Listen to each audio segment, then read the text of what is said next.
Time to crack open the sports page with the Orlando Sentinel and FM 96.9 The Game's Mike the Bulldog Bianchi. On JRR. All right, Mike Bianchi, we got an awful lot of football to talk about on this Overreaction Football Monday. Go, it's all you. All right, let's start with NFL yesterday. Man, the Dolphins got beaten by Mr. Irrelevant. The San Francisco 49ers, their quarterback Jimmy G gets hurt. They bring in Mr. Irrelevant, the great, what's his name? Brock Purdy comes in. He was the last player picked in this past year's draft. He leads the 49ers to a 33-17 victory over the Dolphins. Tua not looking good. 18 of 33, 2 touchdowns, but 2 interceptions and a fumble. The Dolphins get beat by Mr. Irrelevant. Here's my overreaction. Well, first play of the game, you thought the Dolphins were going to be out on a steamrolling mission. God, but, 75-yard touchdown pass, first play of the game, but then the San Francisco defense just roughed up the Dolphins. My overreaction is the Dolphins' 5-game winning streak came to an end, but that 5-game winning streak came against a bunch of Humpty Dumpties.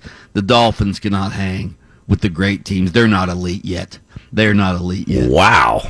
Last week you had them like being badasses. Hey, it's overreaction, right? We change every week. Hey, tell me that guy didn't have a tough life growing up with the last name Purdy. Right. Oh my God. Going to high school with, hey, Purdy. Oh God. The Jaguars weren't very purdy yesterday. They got routed by the Lions, 40-14. The Detroit Meatheads, Lynch's favorite team. The Detroit Dan Campbells, That's 40 right. on them. Yeah. They're not out of the playoffs yet, by the way, the Detroit Dan Campbells. They just absolutely annihilated the Jaguars 40-14. Other NFL games yesterday. What about the Bengals? 3rd straight victory over Taco Bob's boy, Patrick Mahomes, and the Chiefs. Big Joe Burrow, baby. Joe Burrow made a statement yesterday. 2 TD passes. He ran for another one. Bengals beat the Chiefs 27-14. Cowboys routed the Colts last night, 54-19. Dak Prescott had 3 touchdown passes. We already mentioned the Dolphins. Raiders beat the Chargers yesterday. Devontae Adams, 2 long touchdown passes. Broncos still stink. They lose to the Ravens, although the Ravens lost their quarterback, Lamar Jackson.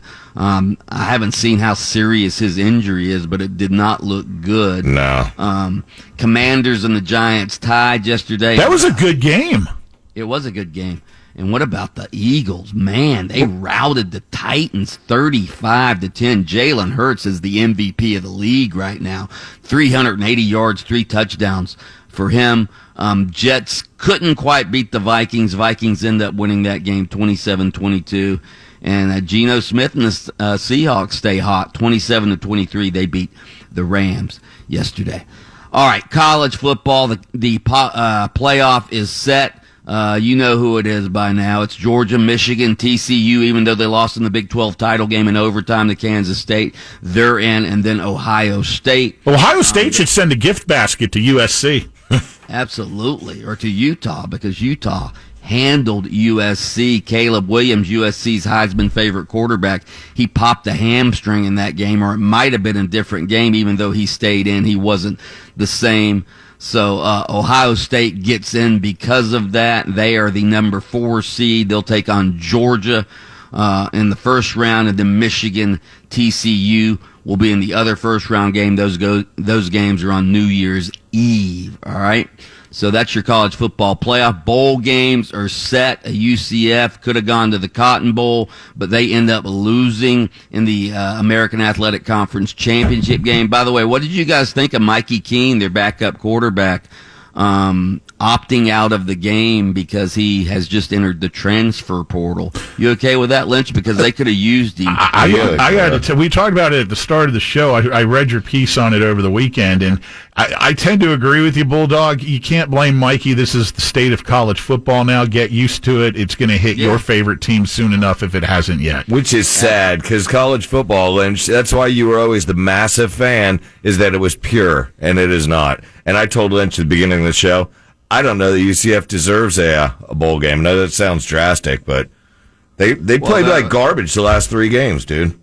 Yeah, they could have lost the USF. They did lose the Navy, and then, of course, Tulane. By the way, Mikey Keene had nothing to do with the UCF defense, giving up 648. Yeah, that was a pretty pathetic performance by UCF's defense. Now they will be headed to Annapolis, Maryland to face Duke in the Military Bowl on the 28th. Yeah, interested to see who's going to be on UCF's team because the transfer portal opens today. Right, and yep. Mikey Keene's already entered it. One of their best cornerbacks has already entered the transfer portal as well. It's going to be wild today when that transfer portal officially opens. Florida State. Real quick, I've been looking while we're doing the sports report. I've been looking through all my pictures for the our UCF picks of who we said. Who picked the right amount of wins this season? Because I think that I nailed it at 9, but when I find that, I'll let you know.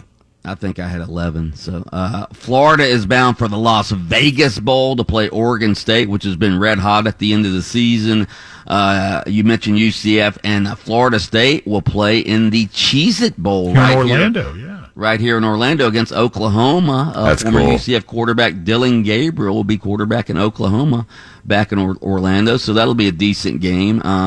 The other Orlando Bowl games, the Citrus Bowl, LSU takes on Purdue, and then in the Cure Bowl, University of Texas San Antonio will take on Troy. Both of those teams won their conferences. And that Cure Bowl is at Exploria Stadium. That's right. Yeah. That's right. Magic, they lost over the weekend. They've now lost 8 in a row, so they are sinking fast. And Team USA loses in the World Cup 3-1 to the Netherlands on Friday. They got knocked out. Would you consider the U.S.'s performance a success or a failure in the World Cup? I say success. What do you say, Lyncher?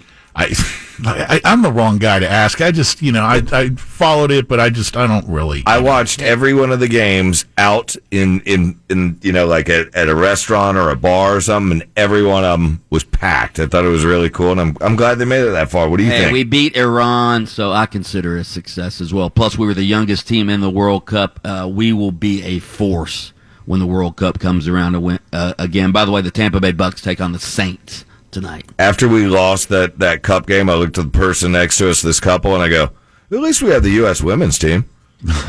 Right. Because they're awesome, right? It is pretty incredible to think that, in a country this size, that we can't find 11 dudes to go out and just kick ass, but the women can. Well, because all of our great male athletes play football and basketball. That could be a reason. Ooh. Right? Yeah. Right? Well, I don't know about that. They represent different countries. I don't know about that. Anyway. Lynch, you got a hockey report for us? Yeah. The Lightning beat Toronto in overtime over the weekend. There you go. All right. Okay. All right, Dog, I think we got most of it in. If you want to bat back and forth some more Overreaction Football Monday stuff, you know where to find Mike the Bulldog Bianchi, FM 96.9 The Game, hosting Open Mic. Read his stuff in the Orlando Sentinel and hear a grown man barking to take us out of the sports page every morning here on JRR. One thing we did forget, Deion Sanders, the new coach of Colorado. Yeah. Oh!